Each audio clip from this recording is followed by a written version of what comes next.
Hey everybody, Don Zoldi here, the CEO of P3 Tech Consulting, and I'm here with Don Bershoff, the CEO of TruWeather Solutions. We're doing an exclusive announcement today about TruWeather's weather network innovation from the ground up. So Don, welcome. Well, thanks, Dawn, for having me. I'm really excited about talking to you about this new rollout we're having. Well, before we get to that, let's roll out a quick video about TruWeather for everybody. Weather. It's the one thing that can bring your flight time to a standstill. Chances are you are using countless websites and weather apps to get the weather information you need. But how do you know it's the right information? As your operations scale and schedules get tighter, the cost of downtime can quickly add up. Time equals money. Introducing TruWeather's Vertical 360 View of the Atmosphere, or as we call it, V360. V360 finds you those windows of flight time so you fly safely and keep on track. Safely increase flight time, battery life, and revenue generation per airframe. Here's the scoop. No other weather provider focuses on the low-level airspace like we do, and here's why. According to an FAA-funded MIT Lincoln Lab study, currently only 3% of the U.S. has good cloud height data and visibility data, and even less data for winds above the ground and cloud icing. Despite significant advancements, the current observation network lacks the data needed to effectively forecast weather in the low-level airspace. We refer to this gap as a data desert. Websites and weather apps fill the gaps of weather data by estimating what might be there. Well, TruWeather delivers capabilities to identify what is actually there. Using weather sensors and a network of networks, we begin to build an MRI of the low-level atmosphere. Whether you fly rural, suburban, or urban areas, TruWeather helps you through the entire life cycle of operations with go, no-go analytics, alerting, route optimization, and on-demand forecasting services. So, when it comes to advanced air mobility, flying passengers, or flying cargo, TruWeather Solutions will enable your business to fly safely with 30% more flight time. We are the low-altitude weather specialists, and we keep an eye on the weather for you, from the ground up. I love that video, Don, and I love this idea of keeping an eye on the weather from the ground up, because we all know that is where the biggest data gap is. And I know you've been working so hard to fill that gap. I'm excited to talk to you about that. But before we get into all the different sensors you're employing, let's do a demo of V360 and show everybody how your product actually works in real time. That's great. We're actually going to show you some of the sensors as we go through this workbook today. So this is our TruFlight V360, and it's important to understand that everything you see on here is available via API. And what I'm going to do today is pick an area between Berkeley and Oakland to demonstrate the power of this tool. It's a workflow for a reason. If a pilot follows this workflow, they'll be more than apt not to miss any important micro weather features that could be occurring in their flight operation area. The first thing I'm going to do is I want to show you the 1 hour weather radar nowcast. This is going to show that there's precipitation moving east of Berkeley over the last hour or two. And by doing this 1 hour predictive movement of this area, you can see that there's still some showers coming up through the Berkeley area from the south. Again, I want to emphasize that this is a forecast radar. This is not the loop of past weather information. And that's a very important distinction. Why is that important? Yeah, Don, why is that important? Well, because, if you're trying to time showers, if you're trying to understand if I could get some more flight time in, is this something that's going to last the rest of the afternoon? It gives you a really good idea if the next hour, if you're going to get those breaks you need to complete what you want, the operation you're conducting. Again, it's just having as much situational awareness as possible to maximize your flight ops. To the right, I want to talk a little bit about our current weather button. We have this button to give you the best estimate of the weather just south of Berkeley. Now, notice we have lots of colored dots on the chart right now, and these are general observation sites. But I'm going to shut those off. And really what happens is once you shut off those general observation sites, All you have on the right side is our best estimate of what the conditions are. We use a blend of different data sets to do this. And the reason we do this is because you notice I just popped up some black dots on the screen. These are the METARs. Now these METARs, look how far it is away from Berkeley. And this is telling you the winds are coming out of the southeast at 15 knots. There's a ceiling. If you check that against our data on the right, you'll see it's a little different, right? We have 22 knots. Again, it's all an estimate when it comes down to it. But when you turn back on the weather observation sites now, which I've just done, these are extra data sets that usually come from agricultural stations or other state mesonets. You can start looking at the data around where our estimate is to get a better idea of what's really happening. And notice it could be totally different than what's happening down at that METAR site. So and why is this important? Well, because you're flying where the weather is, not where the METAR site is. You need to understand what's happening, right? And so when you fly beyond visual line of sight in the future, you're going to have much more weather awareness than you have today. Otherwise, remember, the pilot's not on the aircraft anymore. You're not experiencing the weather. And TruWeather's trying to backfill all of that lack of information with more information to try to replicate as if the pilot was, flying through that area. And that's what we're trying to accomplish. And we're doing that right now with the ground stations, right? But we also have the ability to add weather stations. And we have something called the tempest sensor that we can integrate, a low-cost weather center that we can integrate into into this workflow and have more information at the exact location you're flying at. So you can purchase this sensor today and you can deploy it outside where you operate, and it will pop up into our data feed back to you with all the other data on the same screen. And I'm going to show you in a second of how this works. I'm going to go over to Indianapolis, where we do have a client right now that has integrated their Tempest data feed into the weather station. All right. So you're like basically crowdsourcing this data. Exactly. And so once we start, popping these up, you can see on the bottom there, that's where the Tempest sensor is. You can see all the extra data it provides. It provides lightning strike data, precip rate, pressure, all the things you need. And what we do is, as we get more of these sensors out, we can crowdsource them together and start closing the data gaps at the surface of the Earth. But this doesn't do two things for us. It doesn't give us the ceiling and the visibility, and that's where we have one of our major gaps right now. Today the only place you can measure a ceiling or visibility is at an airport, which only covers about 3% of the Earth, right? Or 3% of the country. And so when you start flying 10 miles, 5 or 10 miles, you're going to be going in and out of these microclimates, especially in San Francisco. If you've ever been to San Francisco, you can go a half a mile and be in fog and go another half a mile and be out of fog.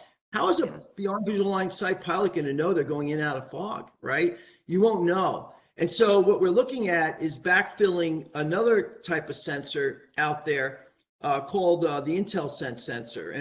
And what this sensor does is that you can deploy this sensor and you can have it along your route of flight. It's tactical and you can move it, and that will give you ceiling height and visibility at that location. And that sensor is approximately 7 times cheaper than what you get at the airport today. And this is an example of that sensor. This sensor has been deployed in Bagram, in Kandahar, on military airfields in theater. So it's a very good sensor. And what that does is, once you turn that on, it shows up again in our workbook to you with all the other data. Yeah, so I'm going to go now to X Elevate, where one of our partners out there, the test range in Virginia, where we do have a sample sensor that's running right now at that test range to demonstrate the simplicity of how this works. So if you want to work with another weather company and do this, they're going to charge you thousands and thousands of dollars just for integration.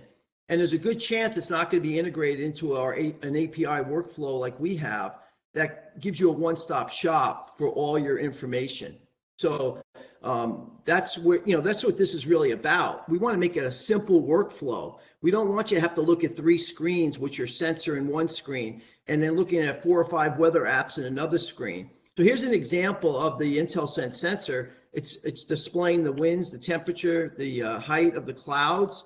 And what I recommend to folks is when you're thinking about getting your waivers and your waiver packages for beyond visual line of sight, you purchase 1 or 2 of these sensors and you could deploy them along the route of sight, and you could go back to the FAA and say, we actually are measuring the ceiling and the visibility along that route in order to give them, satisfaction that you're going to be able to maintain that 500-foot clearance from the clouds that is required, due to FAA regulation.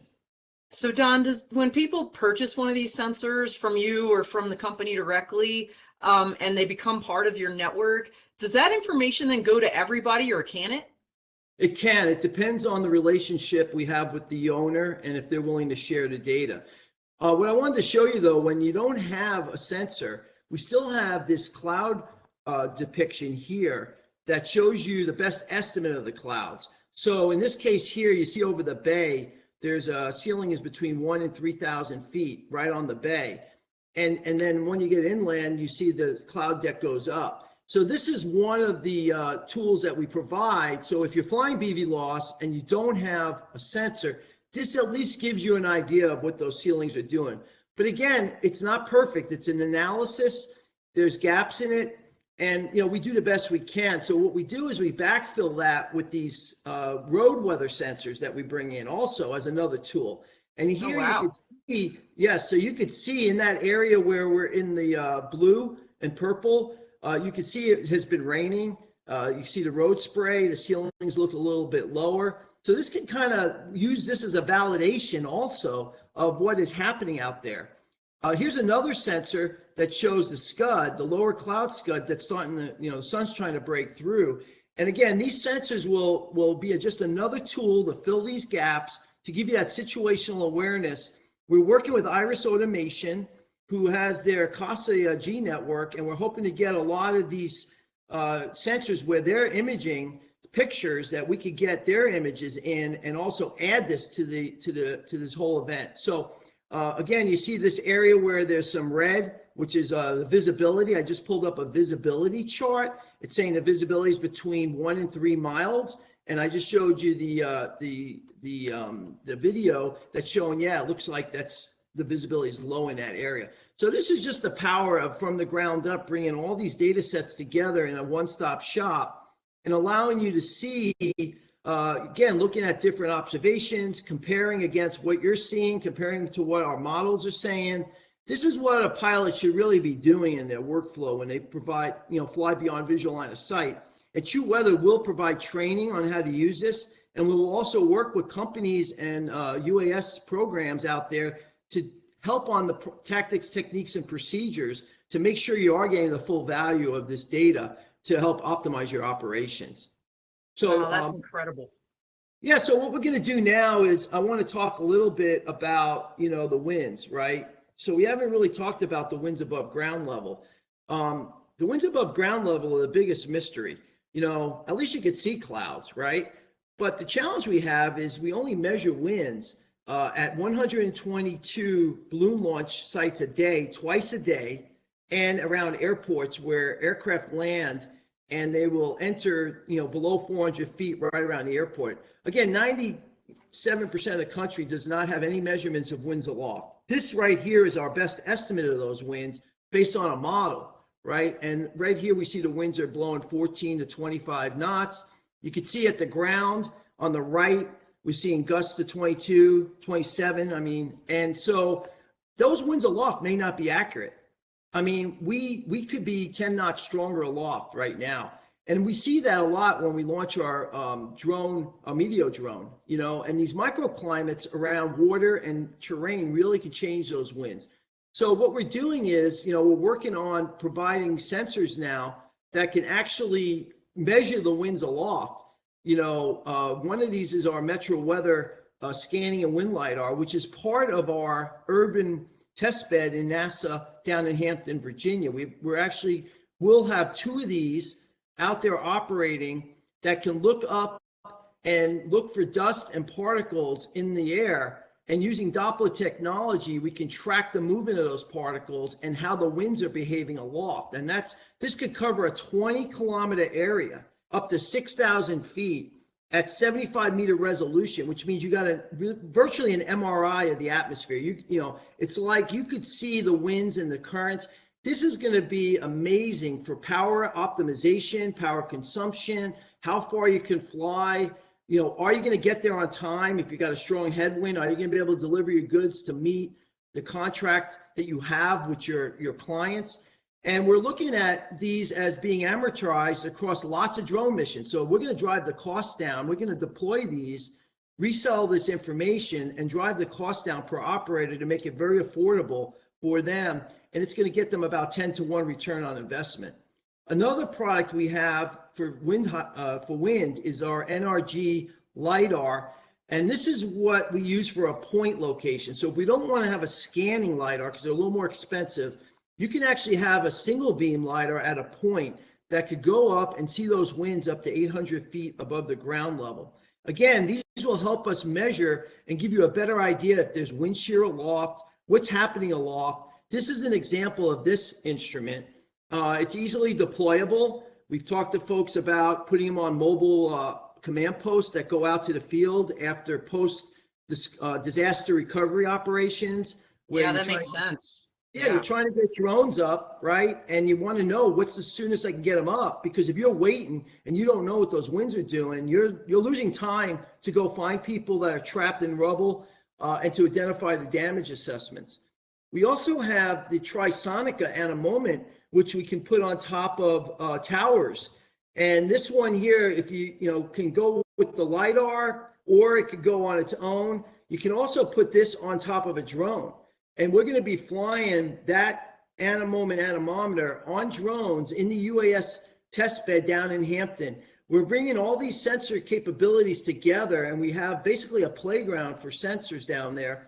And we're going to be working with NASA, who's going to be flying their high-density vertiport operations. And we're also working with Longbow, who has a system called Pegasus, which is an airspace navigation system.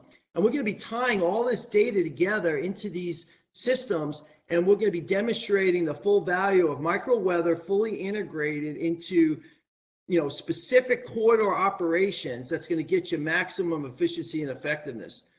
Now, when we look at this, one of the things I want to talk about is that you still have to use some FAA products. FAA requires you still to use a certain set of products when you're flying. And one of these I'm going to talk about now are our AirMets and our SIGMETs. What are those? I love acronyms. So AirMets are advisories for meteorological weather advisories aloft. SIGMETs are significant weather advisories aloft. And usually a SIGMET would be something like icing, which you shouldn't fly in, right? An AirMet would be more of an advisory. In this case, we pulled up the AirMet that comes from the National Weather Service, their Aviation Weather Center, and it's telling you that you have mountain obscuration. In other words, there's clouds probably at the mountaintops. They're obscuring the mountains. And if you're flying beyond visual line of sight, and you're going up in terrain, then you might run into IFR conditions, even though where you are and where you're flying from could be perfectly legal to fly in. That sounds dangerous. Yeah, well, it's I hate to say it, but it's what happened to Kobe Bryant, right? Oh. And that happened with a helicopter pilot on board flying. So imagine when you're flying BV loss, how are you going to know what those clouds are doing out there? This is why we got to get this higher resolution capability, because we want them to fly, right? We want to get the data. We want to be safe. 30%, 30% of all manned aviation today that's canceled or delayed due to weather could have flown, right? They don't fly because of the uncertainty. We want to get more certainty so you can get more flight time. I mean, that's really what TruWeather is all about. So, going on, when you have very difficult weather conditions and you're trying to make a decision and the automated weather is just not working, either conditions are changing rapidly, it's uncertain, the forecast is uncertain, sometimes you just got to talk to a meteorologist, especially when it's a high event for you, a high cost event. So we have something called Meteorologist as a Service. And we could be looking at these workbooks with you or looking at your products with you and talking to you about the uncertainty, about what we're seeing, give you advice on a go, no-go decision. Okay, that's really critical. We also have our mission. We have our MissionCast product, which I just showed you, which I consider the flagship product, right? This is updates every hour. It's a stoplight chart, and it's focused on what the pilot cares about for BV loss. It takes a variety of different data sets from different models. So what TruWeather's doing is we're blending weather data from different models that have strengths. So our ceiling height comes from one model. Our winds come from another. And the reason we do that is because no one model handles all of these well. Most of our competitors are just giving you one generic model. They're using it for everything, renewable energy farms, public forecasting. And so we're focused on your problem, and we blend this together, and then we bring in our data sets in with that to give you that full picture. We also have our Meteo drone, which is going to be flying up in North Dakota this fall. This is another product that allows us to go up and fly and detect icing in clouds. So one of the biggest challenges we're going to have with advanced air mobility is that we're going to have icing in clouds. And today, the only way you can detect it is by flying in it. And what's happening is we're seeing a lot of drone operators flying national security missions that are being grounded due to our icing forecast. And I know from my experience, because I have 300 hours as an aircrew meteorologist, that there's a lot of times when that icing forecast isn't correct. It may not be icing. So we're going to use that Meteo drone to fly up into the clouds up to 17,000 feet. We're going to be able to see if the icing's there. And if it's not there, we're going to rerun the forecast and we're going to get the airspace flying. And that's really what we're about at TruWeather. That Meteo drone is also going to help us improve our forecast models. We're going to get better cloud and ceiling and visibility onset forecasts and dissipation. We're going to get ahead of the problem. We're going to see the winds. We're going to be able to rerun the models to get better wind data. And that's going to be coming out over North Dakota this fall. And I think, you're going to want to talk a little bit about that, Dawn. Yeah, I am. I'm really excited. I love Grand Sky, and you use the word playground, and I love that, Dawn. There's no better playground for icing in the air than Grand Forks, North Dakota, or North Dakota in general. And, in the Air Force, as you know, Dawn, they used to say, why not, my not, freezing's the reason. And, the same concept applies, right, to Grand Forks. So hopefully when you and I are there, it won't be snowing on us in October, but I'm excited to see the Meteo drone again in person. We saw it at AVSI Exponential, but to see it launch and to be there for that live, I'm super excited, Don. I'm glad to be a part of it. Well, I don't think people would know this, and I think Grand Forks will like me saying this, but you can get more flight time, I think, up in Grand Forks than you can in Florida, because of the fact that, in Grand Forks, you have a couple of seasons that, get a little messy. But for the most part, the winters are pretty dry. It's not too windy. The summers are really good to fly. But in Florida, you have pop-up thunderstorms that really cause a little havoc. So, people be surprised, right? You'd be surprised don't be fooled by what you think in your perception of someplace. Now Florida, we're working on that, right? We're working on getting better weather data. And we're going to be doing some other research projects with Embry-Riddle. And we're going to try to get our hands around detecting the onset of thunderstorms and showers before they occur to help some of these advanced air mobility operations in Florida. We need better predictability for thunderstorm pop-up. And you need it for everything in Florida, Don, because I live there and lacrosse was routinely canceled because of lightning and thunderstorms. So like everything that happens in Florida, like when it rains, things stop. So absolutely. Yep. So we're going to tackle the toughest problems, right? We're tackling the ceiling and visibility problem, the turbulence problem, the icing problem, and we're going to tackle the thunderstorm initiation problem. And that's what the science could do if you have the measurements and the instruments and you have the data and you can integrate it and turn it into insights. And that's what TruWeather, that's what we're doing.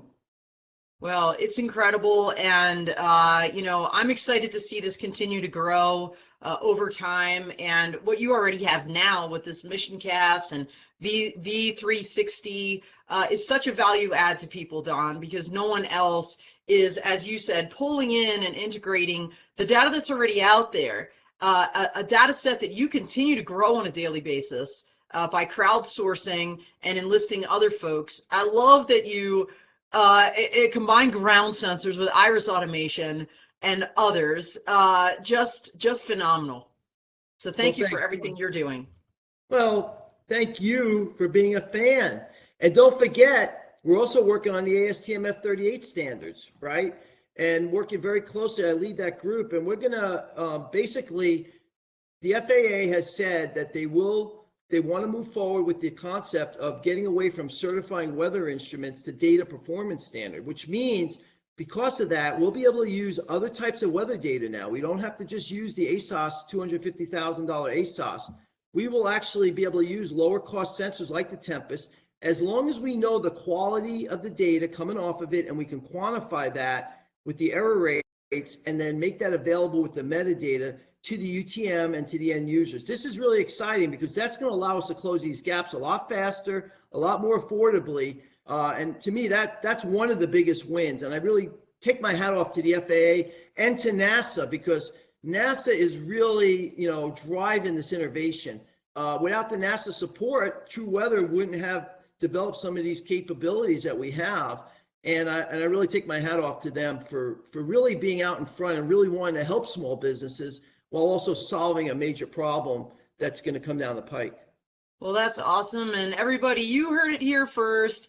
It's TruWeather's Weather Network innovation from the ground up. And Don, if they want to get in touch with you, how do they do that? Well, you can see here on the screen, obviously we have our contact information here, but people can always contact me directly at don.birchoff@trueweathersolutions.com. And I want to give one more call out. So we're going to be rolling out the North Dakota Micro Weather Service this fall. And I want to give Tom Sawyer a lot of credit for having the vision and the understanding of how important this service is going to be for what he's trying to do with expanding his aviation park and working with those like General Atomics, who are bringing a significant mission back to Grand Forks with drones. And I'm just excited to be working with Tom because, I mean, he's just a great supporter. And my goal now is to make him really successful at making sure we optimize the use of those drones for what they're supposed to do. And I can't talk about that here, but let's just say it's cool.